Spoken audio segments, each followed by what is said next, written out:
To ET exclusive. నేను శివాని. కోటి విద్యలు కూటి కొరకే అంటారు కదా మన పెద్దోళ్ళు. అలాగే ఎంత కష్టపడినా డబ్బుల కోసమే కదా, అది ఇండస్ట్రీలో అయినా ఇంకో చోట అయినా. అలాంటి డబ్బులే లేకుండా సినిమాలు చేస్తారా చెప్పండి? కానీ చేస్తున్నారు మన పక్కన ఉన్న మలయాళంలో. అది టాలీవుడ్లోనూ అప్లై అవుతుందంటున్నారు ఓ నిర్మాత. మరి అందులో నిజమెంత చూసేద్దామా ఎక్స్క్లూజివ్గా? పదండి. రెమ్యునరేషన్ బడ్జెట్ విషయంలో టాలీవుడ్ ఎవరికీ అందనంత ఎత్తులో ఉంది. మన హీరోలు ఒక్కో సినిమాకు 100 కోట్లకు పైగానే పారితోషికం తీసుకుంటున్నారు. ప్రభాస్ అయితే 200 కోట్ల వరకు వెళ్లినా ఆశ్చర్యపోనక్కర్లేదు. అలాగే అల్లు అర్జున్, ఎన్టీఆర్, రామ్ చరణ్, మహేష్ బాబు ఎవరికి ఎవరూ తగ్గట్లేదు. ప్రతి ఒక్క ఐవీఎఫ్ క్లినిక్ లో మేము మీకు ఈ డిస్కౌంట్ ఇస్తాము, ఆ డిస్కౌంట్ ఇస్తామంటారు. కానీ మేము బిడ్డని ఇస్తాం అని ఎందుకు చెప్పడం లేదు? మనం ప్రామిస్ కోసం డబ్బులు ఇస్తున్నామా లేదా తల్లిదండ్రులు కావడం కోసం చెల్లిస్తున్నామా? Nova IVF. దాగిన ఖర్చులుండవు, మీరు నమ్మగల నైపుణ్యం మాత్రమే. అందరి రెమ్యునరేషన్ ఆకాశంలోనే ఉంది. టాలీవుడ్ లో హీరోలే కాదు, దర్శకులు కూడా అదే స్థాయిలో అందుకుంటున్నారు. రాజమౌళి, సుకుమార్, ప్రశాంత్ నీల్, త్రివిక్రమ్ ఇలా ఎవరిని కదిపినా వాళ్ల రేంజ్ నెక్స్ట్ లెవెల్ అంతే. అయితే ఈ రెమ్యునరేషన్ మీదే తాజాగా దిల్ రాజు కొన్ని కామెంట్స్ చేశారు. లూసిఫర్ 2 ప్రెస్ మీట్ లో రెమ్యునరేషన్ బడ్జెట్ పై చాలా ఆసక్తికరమైన చర్చ సాగింది. I am a firm believer that budget is not decided by the director or the producer. Budget is purely decided by the written word. So when you finish writing a script, you understand that this might entail this kind of money to be made. You have two decisions to make at that point. Either you drop it, you decide this is not going to be possible, so we are not going to make this. But if you select that script and decide to make it, then you have to go all out and do it justice. And every single penny that could be spent on making the film has been spent on making the film. Mohanlal sir and myself, we have not taken a single rupee from this film. వింటున్నారుగా, మలయాళంలో most expensive cinema L2 Empuraan cinema చేసిన director Prithviraj, hero Mohan Lal ఒక్క రూపాయి కూడా తీసుకోలేదు. దాంతో పక్కనే ఉన్న దిల్ రాజుకు వాట్ అబౌట్ తెలుగు ఇండస్ట్రీ అనే క్వశ్చన్ ఎదురైంది. దానికి అంతకంటే అదిరిపోయే ఆన్సర్ ఇచ్చారు దిల్ రాజు. రాజమౌళి గారి స్కూల్ అదే కదా. రాజమౌళి గారు is not taking any remuneration, is only profit sharing. Shantineel గారు కూడా సేమ్. అంటే ఒక్కొక్కరు స్టార్ట్ చేస్తే భారీ బడ్జెట్లు పెరుగుతున్నప్పుడు అందరు సేమ్ స్కూల్కి వస్తారు. I'm expecting shortly Telugu industry అందరు అదే స్కీమ్లో ఉంటారు. గేమ్ చేంజర్ స్టార్ట్ అయినప్పుడు అదే స్కీమ్లో ఉంది. నిజమేగా, రాజమౌళి సహా చాలా మంది దర్శకులు ప్రాఫిట్ షేర్ తీసుకుంటున్నారు. ఇప్పుడు రాజాసాబ్ కోసం ప్రభాస్ ఇదే చేస్తున్నారు. చిరంజీవి అప్పట్లో షేర్ తీసుకునేవాళ్లు, కానీ ఇప్పుడు రెమ్యునరేషన్ వైపు వచ్చారు. దిల్ రాజు చెప్పినట్లు హీరోలు కూడా రెమ్యునరేషన్ వదిలేసి షేర్ వైపు వస్తే బడ్జెట్ అక్కడే సగానికి సగం తగ్గిపోతుంది. అది జరుగుతుందో లేదో చూడాలి. ఒకప్పుడు 2 భాగాలు అంటేనే అమ్మో అనుకునేవాళ్ళు. కానీ ఇప్పుడు వెబ్ సిరీస్లు తీసినట్లు సినిమాలు తీస్తున్నారు మన దర్శకులు. ఒక్కో కథకు 3 భాగాలు రాసుకుంటున్నారు. 2 పార్ట్స్ పోయి ఇప్పుడు 3 పార్ట్స్ కల్చర్ మొదలైంది. తాజాగా 3-4 సినిమాలకు 3వ భాగం కూడా రెడీ అవుతుంది. మరి ఏంటా సినిమాలు? చూసేద్దాం. ఒకప్పుడు మనకు తెలిసిన సినిమా కేవలం 2.5 గంటలు మాత్రమే. కానీ ఈ మధ్య లెంత్ పెరిగిపోతుంది. 2.5 గంటల సినిమా కాస్త 5 గంటలు, 8 గంటలవుతుంది. అందుకే 2 పార్ట్ సినిమా కాస్త ఇప్పుడు 3 పార్ట్స్ గా మారిపోతుంది. ఒక్కో సినిమాకు 3 భాగాలు ముందే రాసుకుంటున్నారు దర్శకులు. తాజాగా ఈ లిస్ట్ లోకి లూసిఫర్ కూడా చేరిపోయింది. This is not a sequel, we call it as.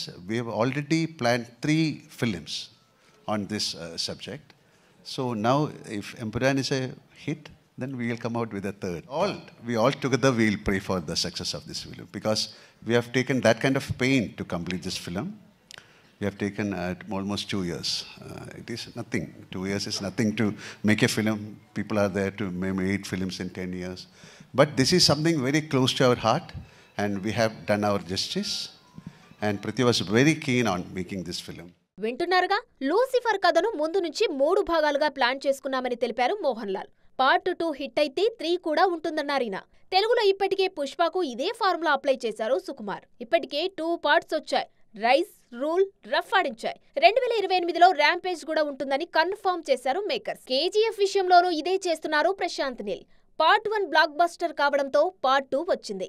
ఇది కూడా 1300 కోట్ల వరకు వసూలు చేసింది. దాంతో కేజీఎఫ్ 3 కూడా ఉంటుందని ఖరారు చేశారు ప్రశాంత్. డ్రాగన్, సలార్ 2 తర్వాత కేజీఎఫ్ 3 ఉంటుందని ఇప్పటికే చెప్పారు ఈ దర్శకుడు. ఆలోపు టాక్సిక్, రామాయణ్ పూర్తి చేయనున్నారు. 3 పార్ట్స్ సినిమా చేయడం అంటే చిన్న విషయం కాదు. కానీ దాన్ని మెటీరియలైజ్ చేసి చూపిస్తున్నారు మన దర్శకులు. పుష్ప 3, కేజీఎఫ్ 3కి టైం పడుతుందేమో గానీ లూసిఫర్ 3 త్వరలోనే రావచ్చు. మరోవైపు దృశ్యం 3 ఇప్పటికే మొదలైంది. హిందీలో ధూమ్ 4, క్రిష్ 4కి రంగం సిద్ధమవుతుంది. మొత్తానికి సినిమాలు కూడా సిరీస్ల మాదిరే పార్ట్స్ వైజ్ వస్తాయేమో. ఇక తెలుగు ఇండస్ట్రీలో నెక్స్ట్ ఏంటి అని అడగలేని హీరో బాలకృష్ణ. ఎందుకంటే ఓ సినిమా చేస్తున్నప్పుడే మరో సినిమాను సెట్ చేసుకుంటారు ఎన్బీకే. కానీ చాన్నాళ్ల తర్వాత బాలయ్య నెక్స్ట్ సినిమాపై సస్పెన్స్ నడుస్తుంది. ఓవైపు అఖండ 2 షూటింగ్ సగం అయిపోతున్నా నెక్స్ట్ సినిమాపై క్లారిటీ ఇవ్వట్లేదు బాలయ్య. ఇంతకీ ఆయన చేయబోయే నెక్స్ట్ సినిమా ఎవరితో చూసిద్దాం. 5 ఏళ్లుగా బాక్స్ ఆఫీస్ దగ్గర దబిడి చేస్తూనే ఉన్నారు బాలయ్య. వచ్చిన ప్రతి సినిమాతో 100 కోట్లు అలా ఊదేస్తున్నారీన. బాలయ్య సినిమా అంటే పక్కా హిట్ అనే నమ్మకం వచ్చేసింది ఆడియన్స్లో.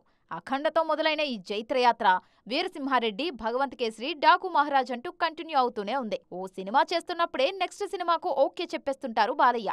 అయితే అఖండ 2 షూటింగ్ సగం అయిపోయింది. ఆగస్టులోపే షూట్ పూర్తయ్యేలా కనిపిస్తుంది. కానీ ఇప్పటివరకు నెక్స్ట్ ఏంటో చెప్పలేదు ఈ హీరో.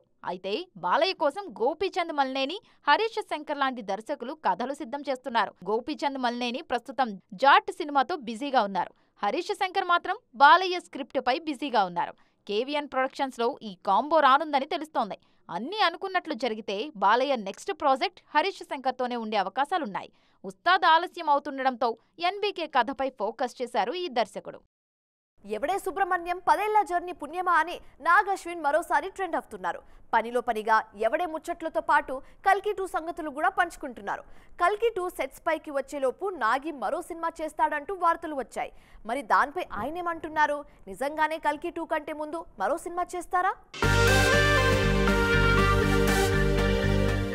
కల్కి సినిమాతో నాగ్ అశ్విన్ రేంజ్ పూర్తిగా మారిపోయింది. దానికి ముందు వరకు టాలీవుడ్ డైరెక్టర్గానే ఉన్న ఈయన ఇప్పుడు ఏకంగా పాన్ వరల్డ్ డైరెక్టర్ అయిపోయారు. తెలుగులో రాజమౌళి, సుకుమార్ కాకుండా 1000 కోట్లు కలెక్ట్ చేసిన దర్శకుల లిస్టులో చోటు సంపాదించుకున్నారు నాగి. ఎవడే సుబ్రహ్మణ్యం 10 ఏళ్ల జర్నీతో మరోసారి ట్రెండ్ అవుతున్నారు ఈ దర్శకుడు. ప్రభాస్ ప్రస్తుతం చాలా బిజీ. ఒకవైపేమో రాజాసాబ్ చేస్తున్నారు, ఇంకోవైపు హను రాఘవపూడి సినిమా కోసం కూడా డేట్స్ ఇచ్చారు. దీని తరువాత సందీప్ వంగాతో స్పిరిట్ మూవీ చేయబోతున్నారు. ఈ 3 అయ్యాకే కల్కి 2 వైపు వస్తారు రెబల్ స్టార్. ఇవన్నీ అవ్వడానికి కనీసం 2 ఏళ్లైనా పడుతుంది. ఈలోపు నాగి ఒక లేడీ ఓరియంటెడ్ సినిమా చేస్తారు అన్న వార్తలొచ్చాయి. కానీ అందులో నిజం లేదని తేలిపోయింది. ఇప్పటికే మహానటితో చరిత్ర సృష్టించారు నాగ్ అశ్విన్. దాంతో కల్కి 2 వచ్చేలోపు మరో సినిమా చేస్తారనుకున్నారంతా. కానీ తన ఫోకస్ మొత్తం ప్రభాస్ సినిమాపైనే ఉందన్నారు నాగి. మరో సినిమా గురించి ఆలోచించట్లేదని చెప్పారు. అన్నీ కుదిరితే డిసెంబర్ 2025 నుంచి కల్కి 2 మొదలు పెడతామన్నారు. ఒకవేళ లేట్ అయినా ఇదే తన తరువాతి సినిమా అన్నారాయన. ముందు చూపు మంచిదే, కానీ మరి ఏడాది ముందే రిలీజ్ డేట్ లాక్ చేసుకునేంత ముందు చూపు మంచిదేనా అని డౌట్ ఇప్పుడు. మరి ముఖ్యంగా 2026 మార్చి నెలను చూస్తుంటే భయమేస్తుంది ఇప్పుడు బయ్యర్లకు. దానికి కారణం 3 పాన్ ఇండియా సినిమాలు, 1200 కోట్ల బిజినెస్. మరి ఇంతకీ మార్చి 2026లో రాబోయే ఆ సినిమాలేంటి చూసిద్దాం. 2026 మార్చి 26 ఈ డేట్ ముందుగా లాక్ చేసుకున్నది నాని. దసరా ఫేమ్ శ్రీకాంత్ ఓదెలతో ఈయన చేస్తున్న రెండో సినిమా ది పారడైజ్. ఈ మధ్య టైటిల్ టీజర్ విడుదలైంది. త్వరలోనే రెగ్యులర్ షూట్ మొదలు కానుంది. ఒక్కసారి షూట్ స్టార్ట్ అయితే పూర్తయ్యే వరకు నో బ్రేక్స్. ఇక నాని వస్తున్న ఆ రోజే రామ్ చరణ్ కూడా రావాలని చూస్తున్నారు. బుచ్చిబాబుతో రామ్ చరణ్ చేస్తున్న సినిమా రిలీజ్ డేట్ సైతం మార్చి 26, 2026 అని తెలుస్తోంది. ఈ 2 సినిమాల బిజినెస్ దాదాపు 700 కోట్ల పైమాటే. పైగా ఇటు రామ్ చరణ్ కు రంగస్థలం, RRR మార్చిలోనే విడుదలై సంచలనం సృష్టించాయి. మరోవైపు నాని కెరియర్ను మార్చేసిన దసరా వచ్చింది కూడా మార్చిలోనే. తాజాగా టాక్సిక్ కూడా మార్చిలోనే రానుంది. యష్ హీరోగా గీతూ మోహన్ దాస్ తెరకెక్కిస్తున్న టాక్సిక్ చిత్ర షూటింగ్ సగానికి పైగా పూర్తయింది. ఈ చిత్ర రిలీజ్ డేట్ లాక్ చేశారు మేకర్స్. మార్చి 19, 2026న విడుదల కానుంది ఈ సినిమా. అంటే చరణ్, నాని కంటే ఒక వారం ముందొస్తున్నారు రాకింగ్ స్టార్. ఈ సినిమా బిజినెస్ 400 కోట్లకు పైగానే జరుగుతుంది. మొత్తానికి 2026 మార్చ్ పాన్ ఇండియన్ సినిమాలకు కేర్ ఆఫ్ అడ్రస్ అయిపోయింది. 6 నెలలు సావాసం చేస్తే వాళ్ళు వీలవుతారని చెప్తుంటారు కదా. ఇప్పుడు ఇదే తెలుగు తమిళ ఇండస్ట్రీల విషయంలో జరుగుతుంది. ఒకప్పుడు మనకు ఉన్న భయం కాస్త ఇప్పుడు కోలీవుడ్కు పాకింది. అప్పట్లో మనకు కలిసి రాని సెంటిమెంట్ తాజాగా తమిళ ఇండస్ట్రీకి పాకింది. ఇంతకీ ఏంటా సెంటిమెంట్? ఏ విషయంలో టాలీవుడ్ బ్యాడ్ లక్ కోలీవుడ్కు అంటుకుంది? చూసేద్దాం. బాహుబలి 2 వచ్చేంత వరకు టాలీవుడ్ ను సీక్వెల్ ఫోబియా వెంటాడిందే. ఒకప్పుడు తెలుగులో సీక్వెల్ వచ్చిందంటే చాలు ఫ్లాప్ అని fix అయిపోయేవాళ్ళు audience. Gaayam 2, money money more money, Shankardada Zindabad, Arya 2, kick 2 ఇలా సీక్వెల్ ఏదైనా రిజల్ట్ మాత్రం ఫ్లాపే. బాహుబలి 2తో ఈ సెంటిమెంట్ మారింది. ఆ తర్వాత చాలా సీక్వెల్స్ హిట్ అయ్యాయి. బాహుబలి 2 తర్వాత సీక్వెల్స్ టాలీవుడ్ కు బాగానే కలిసొచ్చాయి. కార్తికేయ 2, బంగారాజు, టిల్లు స్క్వేర్, పుష్ప 2 ఇలా వచ్చిన సీక్వెల్ వచ్చినట్లు బాక్సాఫీస్ దగ్గర కాసుల పంట పండించింది. తాజాగా మ్యాడ్ స్క్వేర్ రిలీజ్ కు రెడీగా ఉంది. సలార్ 2, దేవరా 2, కల్కి 2 లాంటి సీక్వెల్స్ తెరకెక్కడానికి సిద్ధమవుతున్నాయి. టాలీవుడ్ కు ఇప్పుడు ఎలాగైతే సీక్వెల్స్ కలిసొస్తున్నాయో ఒకప్పుడు తమిళంలో అలా రఫ్ఫాడించేవి కొనసాగింపు కథలు. సింగం 2, కాంచన 2 లాంటి సినిమాలు దుమ్ము దులిపేశాయి. కానీ కొన్నేళ్లుగా అక్కడ సీక్వెల్స్ వర్కౌట్ కావట్లేదు. భారీ అంచనాల మధ్య వచ్చిన స్వామి స్క్వేర్, చంద్రముఖి 2, భారతీయుడు 2, 2.0 లాంటి సినిమాలు ఫ్లాప్ అయ్యాయి. సీక్వెల్స్ అంటేనే తమిళ మేకర్స్ భయపడిపోతున్నారు ఇప్పుడు. పొన్నియిన్ సెల్వన్ 2 సైతం అంతగా ఆడలేదు. ప్రస్తుతం జైలర్ 2తో పాటు లోకేష్ కనకరాజ్ ఖైదీ 2, కార్తీ సర్దార్ 2, తని ఒరువన్ 2 త్వరలోనే రానున్నాయి. ఇవన్నీ హిట్ అయితే గానీ కాలీవుడ్ కు సీక్వెల్స్ అంటే భయం పోదు. చూడాలిక ఏం జరుగుతుందో. సో ఇది ఇవాల్టి ఈటీ ఎక్స్క్లూసివ్. మరిన్ని ఇంట్రెస్టింగ్ అండ్ కలర్ఫుల్ అప్డేట్స్ తో మళ్ళీ కలుద్దాం. అప్పటి వరకు చూస్తూనే ఉండండి TV9. బాయ్.